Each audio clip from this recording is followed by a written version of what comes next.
विद्यार्थी मित्रांनो, आधुनिक वाङ्मय प्रकार कविता या साहित्य प्रकाराचा अभ्यास आपण येथे करत आहोत. माझे विद्यापीठ हा नारायण सुर्वे यांचा कविता संग्रह आपल्याला अभ्यासाला आहे. हे आपण गेल्या तासाला बघितले. आपण अभ्यास करीत होतो कविता या वाङ्मय प्रकाराचे स्वरूप आणि वैशिष्ट्ये. आपण गेल्या तासाला अभ्यासली.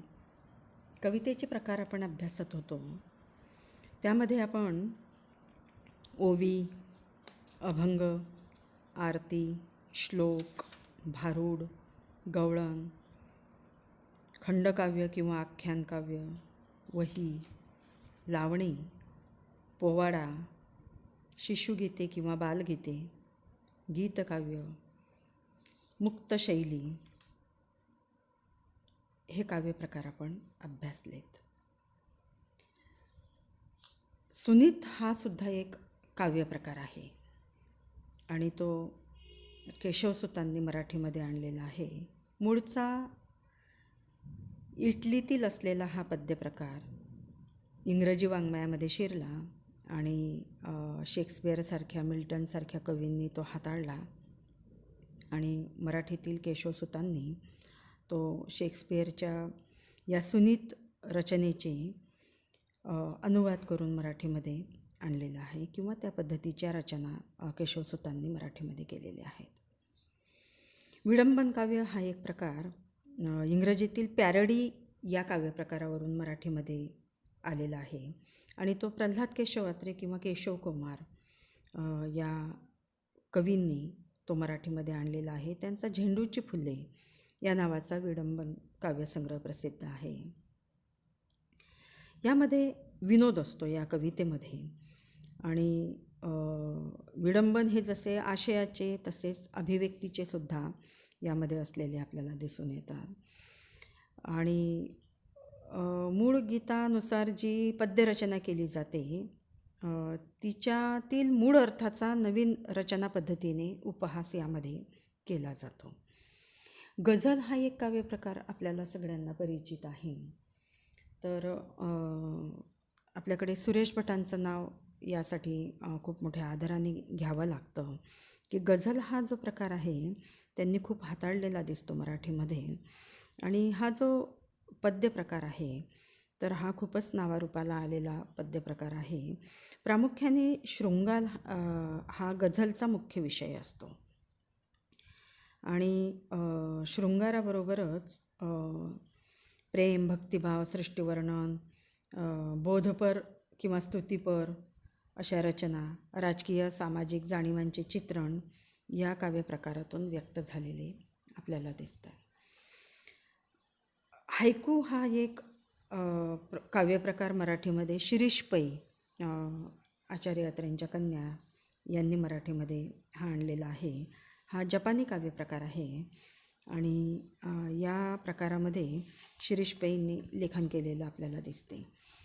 तर हे काही प्रकार मराठीमध्ये असलेले आपल्याला दिसतात. म्हणजे कवितेचे प्रकार करताना असे खूप सारे प्रकार म्हणजे जवळजवळ 17-18 प्रकार मराठीमध्ये हे आहेत. परंतु या सगळ्याच प्रकारांचा आपल्याला सखोल अभ्यास इथे करायचा नाही आहे. आपण एक धावता आढावा येथे घेतला की या प्रकारातून लेखन केलेलं आहे किंवा कवितांचं लेखन झालेलं आहे आणि काळाप्रमाणे यामध्ये बदल झालेला आहे. आशयाच्या आणि अभिव्यक्तीच्या अंगाने यामध्ये बदल झालेला आहे आणि त्या कवींनी त्या काळामध्ये प्रचलित असलेले हे काव्यप्रकारसुद्धा हाताळलेले आपल्याला येथे दिसून येतात. तर पुढचा जो घटक आहे आपला तो आहे आधुनिक मराठी कवितेची वाटचाल. आता हे प्रकार अभ्यासल्यानंतर कवितेचा हा जो प्रवास आहे हा कसा झालेला आहे, ह्याचे टप्पे कोणकोणते आहेत आणि ह्या टप्प्यांमधून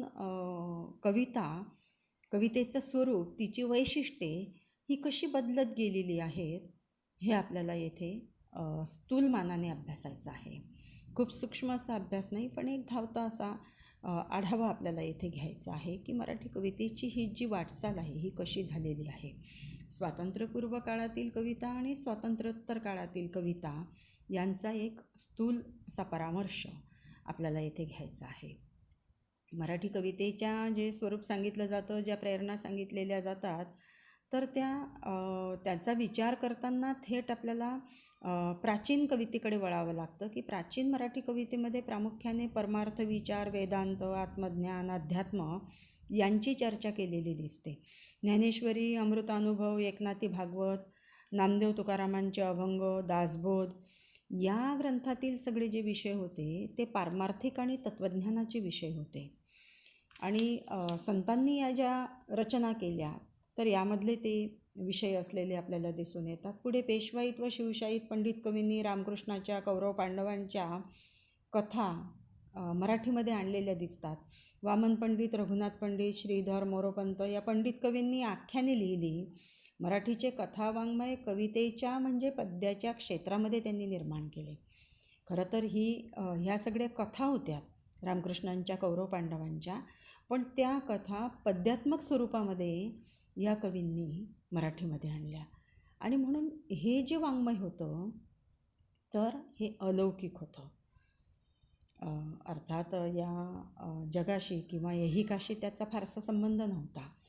परंतु ज्यावेळी आपण मराठी कवितेच्या या सगळ्या प्रवासाचा अभ्यास करतो त्यावेळी केशवसूतपूर्व कालखंड आणि आधुनिक कालखंड म्हणजे केशवसूत व आधुनिक कविपंचक या कालखंडाचा ज्यावेळी आपण विचार करतो त्यावेळी त्यामध्ये खूप फरक असलेला आपल्याला दिसतो. आणि म्हणून इंग्रजी राजवटीमध्ये निर्माण झालेल्या कविता आणि इंग्रजी राजवटीपूर्वीच्या कविता किंवा पद्यवाङ्मय यामध्ये हा भेद असलेला दिसतो. आणि हा सगळा जो प्रवास आहे कवितेचा तो जर आपण अभ्यासला तर मराठी कवितेचं जे स्वरूप आहे तर ते स्वरूप आणि त्यामध्ये असलेल्या उणिवा आणि वैशिष्ट्ये आपल्या लक्षात येतात. स्थूलमानाने जर आपण कालखंडामध्ये जर आपण हा सगळं बघितलं तर यादव काळापासून सुरुवात झालेली म्हणजे अगदी 10व्या शतकापासून तर म्हणजे यादव काळ, नंतर बहामनी काळ, शिवकाळ, पेशवे काळ, अव्वल इंग्रजी कविता आणि अर्वाचीन मराठी कविता. आणि मग अर्वाचीन मराठी कवितेमध्येही आधुनिक कवी पंचक आहे, रविकिरण मंडळ आहे, कुसुमाग्रज आहे, बोरकर आहेत वगैरे वगैरे, आणि नवकाव्य त्याच्यामध्ये पुन्हा आणखी मराठीकरांपर्यंतचं 1945 पासून तर मग आजतागायतचा या कवितेचा हा सगळा स्थूल आढावा. तर एवढा मोठा हा कालखंड आहे आणि हा मी फक्त नामोल्लेख इथे करते आहे कारण आपल्याला स्थूल अभ्यास करायचा आहे. या एका कालखंडातील जर आपण पद्यवाङ्मय अभ्यासाला घेतलं तर आपल्याला एका सत्रामध्ये तो अभ्यास करावा लागेल. एवढा मोठा हा अभ्यास आहे किंवा आपला हा कवितेचा हा सगळा प्रवास आहे. आणि म्हणून आपल्याला जो अभ्यास करायचा आहे तो स्थूल करायचा आहे. तर प्रारंभापासून आतापर्यंतच्या मराठी काव्यप्रवाहाकडे जर आपण दृष्टिक्षेप टाकला तर त्याच्या ह्या स्थित्यंतराची कल्पना आपल्याला येते. संत युगामध्ये किंवा या संतांच्या कालखंडामध्ये मराठी कविता प्रामुख्याने परमार्थाकडे झुकलेली आपल्याला दिसते. ती वास्तवापासून दूर होती. पारलौकिकाचा तिने ध्यास घेतलेला होता. आणि म्हणून भक्तिभावनेची उत्कटता त्या ओवी अभंगासारख्या त्या काव्यप्रकारामध्ये आपल्याला दिसते. म्हणजे ज्ञानेश्वरांच्या ओव्या असतील किंवा तुकारामांचे अभंग असतील तर त्यामध्ये ती उत्कटता असलेली आपल्याला दिसते. पंडित युगामध्ये तिला एक प्रकारचे भारदस्त रूप आलेले आपल्याला दिसते. आख्यान काव्यातून प्रदीर्घ स्वरूपाच्या रचना झाल्यात कारण ते कथाकाव्य होती मुळामध्ये. म्हणजे कौरव पांडवांच्या ज्या कथा होत्या किंवा रामकृष्णांच्या ज्या कथा होत्या तर त्या कथा होत्या आणि म्हणून त्याला एक असं प्रदीर्घ असं स्वरूप आलेलं आपल्याला दिसते. तर राधाकृष्ण असतील, नल दमयंती असतील, रामसीता असतील, दुष्यंत शकुंतला असतील तर ह्या जे कथाकाव्य होती तर यामध्ये सुद्धा भक्तिरस असलेला आपल्याला दिसून येतो. आणि ह्या कालखंडामध्ये ज्या रचना झालेल्या दिसतात मग तर त्यामध्ये कलेपेक्षा ती उत्स्फूर्तता जी होती, जो भक्तिभाव जो होता तर त्याला महत्त्व असलेलं आपल्याला दिसते. आणि शाहिरी जो कालखंड होतो, शाहिरांची जी गाणी होती ती मराठ्यांची खरी गाणी होती खरं तर. आणि ही जी परंपरा होती तर त्याच्यामध्ये मराठी कवितेचं भाग्यच खरं तर त्या काळामध्ये उजळलेलं आपल्याला दिसते. तर ती लौकिक क्षेत्राकडे त्यावेळी वळलेली आपल्याला दिसते. म्हणजे मराठ्यांचे पराक्रम तिने पोवाड्यातून गायले. लावणी, विरह, स्त्री पुरुष प्रेम यांनी त्या काव्यामध्ये लज्जत आणली. रंगपंचमी असेल, होळी असेल, दुष्काळ, दरबार, खर्ड्याची लढाई असे जे लौकिक विषय होते ते तीमध्ये आले. कारण त्याआधी ज्या संतांच्या रचना होत्या त्यामध्ये लौकिक नव्हतं, तर अलौकिक अशा स्वरूपाचं ते सगळं पद्य होतं. परंतु या शाहिरांच्या काव्यामध्ये मात्र लौकिक रचना किंवा लौकिक विषय तीमध्ये आले. आणि अव्वल इंग्रजी काळामध्ये राजे राजवाड्यांची सद्दी संपली, त्यांच्या राजवटी केल्या आणि पेशवाईतील ही शाहिरी परंपरा काही काळ मात्र तशीच राहिलेली आपल्याला दिसून येते. आणि म्हणून शाहिरी काव्याच्या संदर्भामध्ये जेव्हा आपण विचार करतो तर त्यावेळी ही जी परंपरा होती मराठीतली तर ही महत्त्वाची होती. अव्वल इंग्रजी काळामध्ये जे पंडित कवी होते म्हणजे वामन पंडित, मोरोपंत, रघुनाथ पंडित आणि यांच्या रचना ज्या होत्या तर यांच्या रचनांमुळे एका निराळ्या अर्थाने हा प्रवाह किंवा ही मराठी पद्यवाङ्मय हे परिपुष्ट झालेलं आपल्याला दिसते. इंग्रजी काळातील शास्त्री पंडितांनी संस्कृत भाषेतील काव्याचे भाषांतर मराठीत या कालखंडामध्ये करायला प्रारंभ झालेला होता. आणि म्हणून खंडकाव्य वर्णनपर कविता, निसर्गवर्णन असे काहीसे नवे रूप नंतरच्या या कालखंडामध्ये भाषांतरित कालखंडामध्ये आलेलं आपल्याला दिसतं. आणि म्हणून हा जो कालखंड होता हा सुद्धा त्या अर्थाने महत्त्वाचा होता. म्हणजे लेडी ऑफ द लेकच्या आधाराने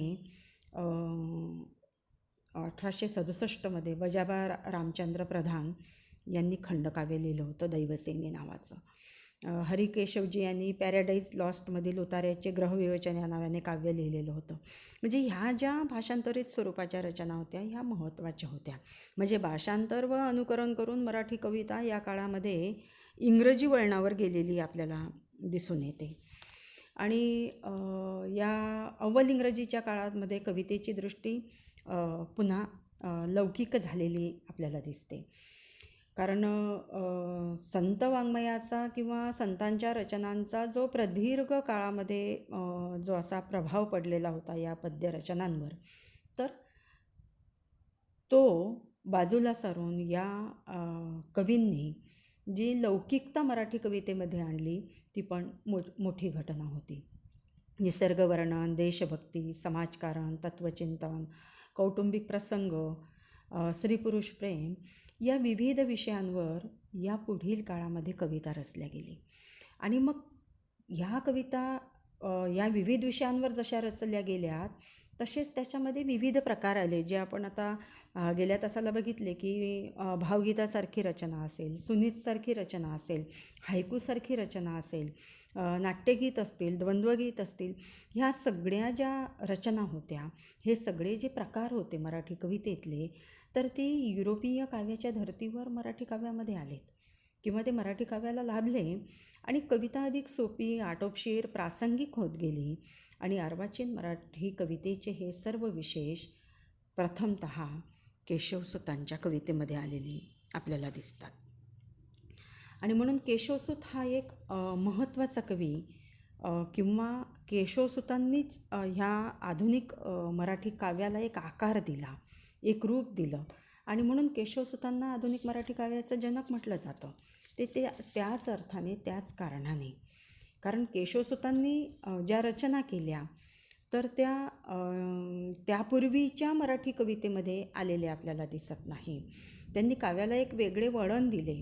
मराठी काव्याची पूर्व परंपरा त्यांनी सोडून दिली आणि काव्याची जी रूढ वाट होती, मळलेली वाट होती, ती वाट सोडून त्यांनी नवीन वाट चोखाडली. कवितेला लौकिक आणि त्यांनी आधुनिक बनविले. आणि हे आधुनिक वळण देणारा पहिला कवी म्हणून केशवसुतांना आधुनिक मराठी काव्याचा जनक म्हणतात. अर्वाचीन मराठी कवितेत केशवसुतांइतका खरं तर वादग्रस्त कवी कोणी झाला नाही. कारण हा वाद झाला, कारण त्याच्या आधी अशा स्वरूपाच्या रचना कोणीही केलेल्या नव्हत्या. केशवसुतांनी भाषांतरित रूपांतरित कविता मराठीमध्ये आणल्या. केशवसुतांनीच काव्यविषयक कविता मराठीमध्ये आणल्या. केशवसुतांनीच प्रेम हा विषय मराठी कवितेला दिला. केशवसुतांनीच निसर्ग हा विषय मराठी कवितेला दिला. आणि केशवसुतांनीच सामाजिक कविता मराठीमध्ये आणल्या. गुढगुंजन हा कवितेचा प्रकार मराठीमध्ये आणला. आणि या सगळ्या कारणाने केशवसुतांना आधुनिक मराठी काव्याचं जनक आपण म्हणतो. आणि मग त्यांच्यानंतर नावा टिळक यांच्या रचना आपल्याला दिसतात. म्हणजे केशवसुतांना डोळ्यासमोर ठेवून अनेक कवींनी आपल्या रचना केलेल्या दिसतात. तर नारायण वामन टिळक 1862 ते 1920पर्यंतचं त्यांचं जे काव्यलेखन आहे ते जर आपण अभ्यासलं तर त्यांना केशवसुतांचा प्रभाव टिळकांवर पडलेला आपल्याला दिसतो. खरं तर केशवसुत असं म्हणतात की टिळकांपासून स्फूर्ती मिळाली असं म्हटलं जातं. परंतु जर आपण टिळकांच्या कवितांचा अभ्यास केला तर केशवसुतांचा प्रभाव या टिळकांच्या कवितेवर असलेला आपल्याला दिसून येतो. टिळकांचा ज्या कविता आहेत तर रणशिंग असेल, बोंबाबोंब असेल, कोलाहल असेल, तर ह्या सगळ्या कविता केशवसुती वळणाच्या असलेल्या आपल्याला दिसून येतात. आणि म्हणून तो प्रभाव त्यांच्यावर पडलेला आपल्याला दिसतो. तर त्यांच्यासुद्धा कवीविषयक ज्या कल्पना होत्या त्या त्यांच्या काव्यातून प्रतीत झालेल्या आपल्याला दिसतात. कवी हा सृष्टीचा खरा मित्र आहे, तो निष्काम प्रीतीचा निधी आहे, तर असं ते म्हणताना आपल्याला दिसतात. त्यांचा ख्रिस्तायन नावाचा जो कविता संग्रह आहे तर तो महाकाव्य आहे खरं तर ते एक प्रकारचं. कारण रामायणाच्या धर्तीवर त्यांनी ते लिहिलेलं आहे आणि त्याचे अध्याय आहेत त्या कवितेचे. आणि शेवटचा अध्याय तो लक्ष्मीबाई टिळकांनी नंतर त्यांच्या पुत्रांनी तो पूर्ण केलेला आपल्याला दिसतो. त्यांचा अभंगाजली व भजन संग्रह हा सुद्धा मराठीमध्ये मराठी पद्य वाङ्मयामध्ये महत्त्वाचा असा तो अभंगांजली व भजन संग्रह आहे. वनवासी फुल नावाची त्यांची जी कविता आहे तर काव्य आणि तत्त्वज्ञान अशा ज्या परस्पर विरोधी भासणाऱ्या दोन वस्तूंचा सुंदर आणि सहज समन्वय या काव्यामध्ये त्यांनी साधलेला आहे. खंडकाव्यच आहे ते. तर वनवासी फुलाचा विशेष गुण असा आहे की त्याच्यामध्ये फूल आणि कवी या दोघांची स्वभावचित्रे त्यामध्ये रेखाटलेली आपल्याला दिसून येतात. आणि टिळकांच्या प्रतिभेचे सार्यरम्य असे आविष्कार या वनवासी फुलामध्ये एकवटलेले आपल्याला दिसतात. त्यांचे सृष्टीप्रेम, त्यांच्या वृत्तीतील वात्सल्य, त्यांचा प्रेमळपणा, वाणीतील माधुर्य, प्रसाद, त्यांच्या वृत्तीतील तत्त्वज्ञान आणि विविध रस जसे वत्सल असेल, करुण असेल, शृंगार असेल, वीर असेल, या सगळ्या रसांच्या सौम्य आणि कोमल छटा या काव्यामध्ये उमटलेल्या दिसतात. आणि म्हणून टिळकांनी एवढे एक काव्य लिहिले असते तरी त्यांना मराठी काव्याच्या इतिहासात मानाचे स्थान मिळाले असते. इतकं सौंदर्य आणि इतके विशेष या कवितेमध्ये वनवासी फुलामध्ये असलेले आपल्याला दिसतात. त्यांच्या काही दीर्घ कविता आहेत. सृष्टीची भाववीज आहे, माझी भार्या आहे, सुशीला आहे, बापाचे अश्रू आहेत.